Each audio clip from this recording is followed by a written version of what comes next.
आज बक्कासूरचा पराभव झाला. खूप वाईट वाटते, कारण की या बैलगाडा क्षेत्रातला देव आज कमबॅक करण्यासाठी आलेला होता आणि कमबॅक झालंच होतं बक्कासूरचं.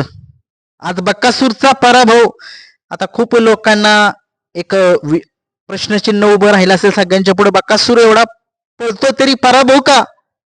आज कसल्या कारणामुळे पराभव झाला? आज बैल सुद्धा टॉपचा होता बरं का. बाब्या, तुम्ही खरंच टॉपचा बैल आहे तो बाब्या डॉन घाणंदकरांचा, आणि नक्कीच कोणत्या कारणामुळे झाला मला असं वाटतंय. वैयक्तिक गाडीवरती ड्रायव्हर जे आहेत ते प्रशांत ड्रायव्हर चिंचनेरकर पाहिजे होते, सलगरे किंग पाहिजे होते. त्यांना माहिती आहे बकासूर कसा पळवायचा, आणि तुम्ही बघितलेच श्रीनाथ केसरीच्या मैदानात काय कमाल केली होती त्यांनी, प्रशांत ड्रायव्हर यांनी.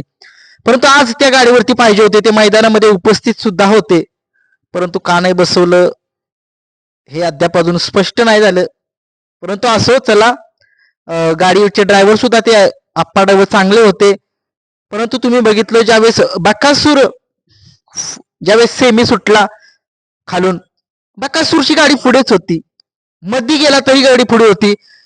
कारण की तुम्ही बघितलं की बकासूरला एक ठाम पळणारा बैल लागतो आणि तो बैल सुद्धा आहे. परंतु ज्यावेळेस असं ड्रायव्हरांचा, आता मी असं नाव वगैरे कोणाला ठेवत नाहीये, ज्यावेळेस ड्रायव्हरांचा अति आत्मविश्वास कधी कधी एक नडतो असं म्हटलं तरी काय हरकत नाहीये.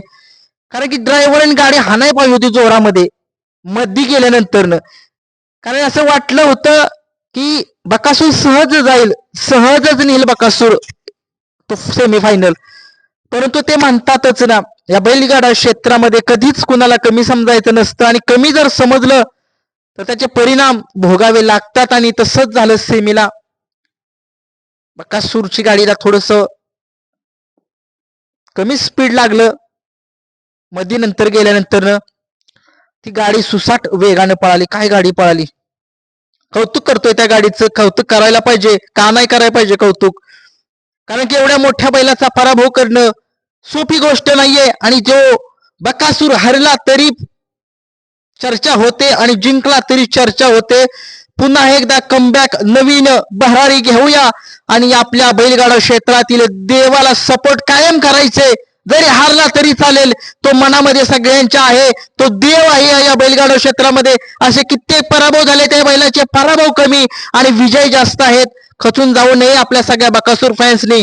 तो कमबॅक करेल, हा बैलगाडा क्षेत्रातील देव आहे बकासूर, आणि वडकीला दाखवून देईल तो की तो या बैलगाडा क्षेत्रातला किंग आहे आणि किंगच राहील.